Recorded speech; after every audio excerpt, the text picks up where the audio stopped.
In recent months, a growing number of Western airlines have made the decision to completely stop or reduce their flights to China. And this happens after the country fully reopened its borders to foreign visitors and hopes for a quick recovery. You may ask now, how is it happening? Isn't China the second largest economy in the world? Well, while China truly is a significant hub for global trade, airlines such as Virgin Atlantic, Qantas, and others have opted to cease operations in the country. The reasons behind their decisions may be shocking, but I will explain everything quickly so that you will know everything about the Chinese international flight crisis after watching this video. The first reason may seem obvious, but there is more behind it. One of the most significant challenges that airlines face when flying to China is the closure of Russian airspace. Since 2022, Western airlines have been banned from using Russian airspace, which severely affects the operational viability of flights to East Asia, including China, but also South Korea and Japan.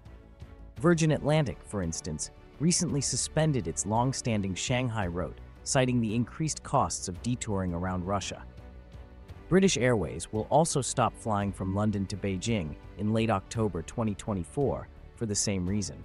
After all, this detour adds between 1 and 2 hours to flights and significantly increases fuel consumption, crew costs, and operational complexity.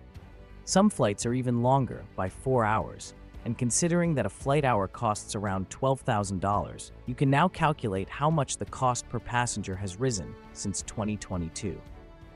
The closure of Russian airspace simply makes flying to China financially unsustainable for many Western airlines. In addition, Chinese airlines are heavily subsidized by the Chinese government.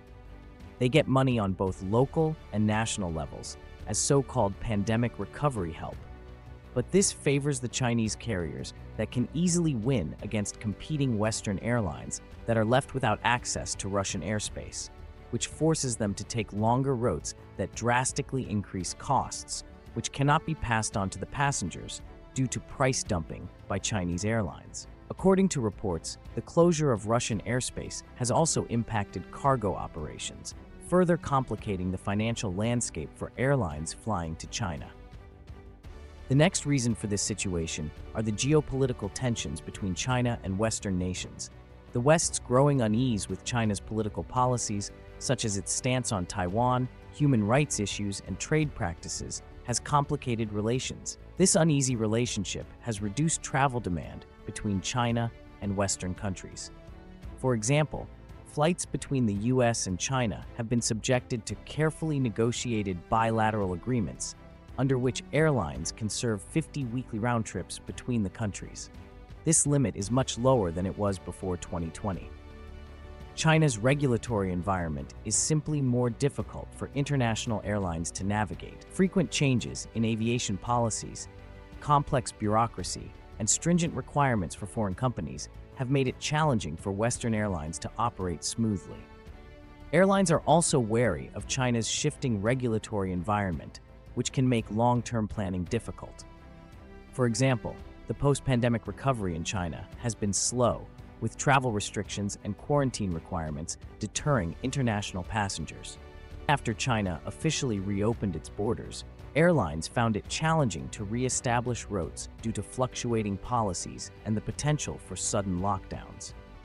And even though it seems to be over now, passengers from outside of China have lost confidence to the extent that they don't simply want to risk and fly there. The Chinese economy, which is going through a rather difficult time, also makes it harder for flights to be profitable. Qantas, for example, defended its decision to exit China by pointing out that the market dynamics had changed dramatically.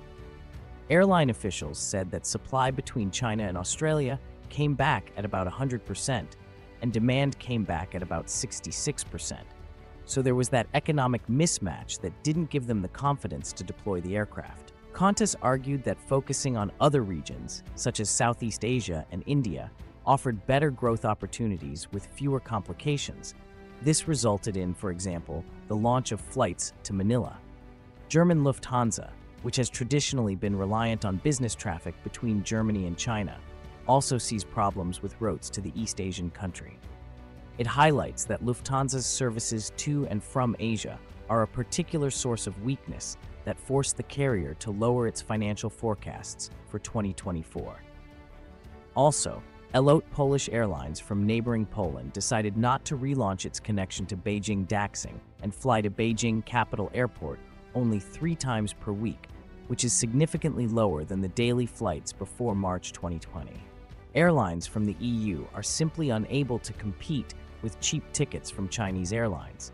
Many of them have expanded their fleets and networks in recent years, offering competitive pricing and services that attract both local and international passengers. Offering on some routes, for example to Budapest, is higher than before 2020.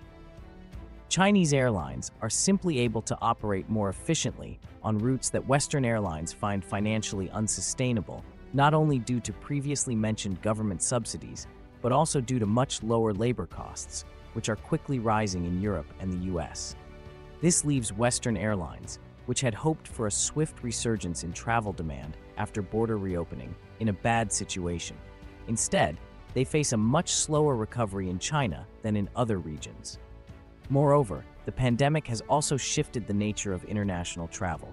As most people already heard business travel, a major revenue stream for European and US airlines on routes to China has yet to return to pre-pandemic levels. With many businesses opting for virtual meetings over international travel, airlines have seen a significant drop in demand for premium cabins on long-haul flights, further eroding the profitability of China routes.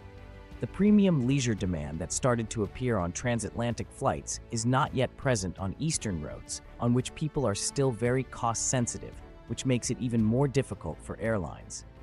For many Western carriers, the decision to leave China reflects a broader strategic shift. Airlines are now focusing on markets that offer clearer regulatory frameworks, higher profitability, and less political risk. This is mostly a transatlantic market, but also Southeastern Asia, such as Thailand or Singapore. This trend is likely to continue unless there is a significant change in China's regulatory landscape or a resolution to the geopolitical tensions that have strained relations between China and the West. The combination of geopolitical tensions, the economic crisis in China, and most importantly, the closure of Russian airspace, as well as the aftermath of the pandemic, has made China a difficult market for Western airlines. While China remains a vital part of the global economy, the risks and costs associated with operating flights to the country have led many airlines to reconsider their strategy. For airlines like Virgin Atlantic and Qantas, the decision to exit China was not made lightly, but it reflects the realities of the current global aviation market.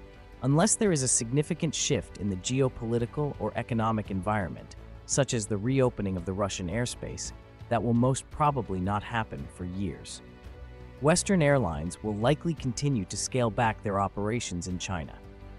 As long as the costs of flying to the country remain high and demand weak and unpredictable, China will remain a challenging market for international airlines to navigate.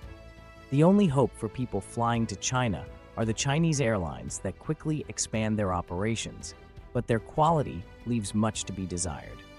Thanks for watching. Please support this channel and subscribe.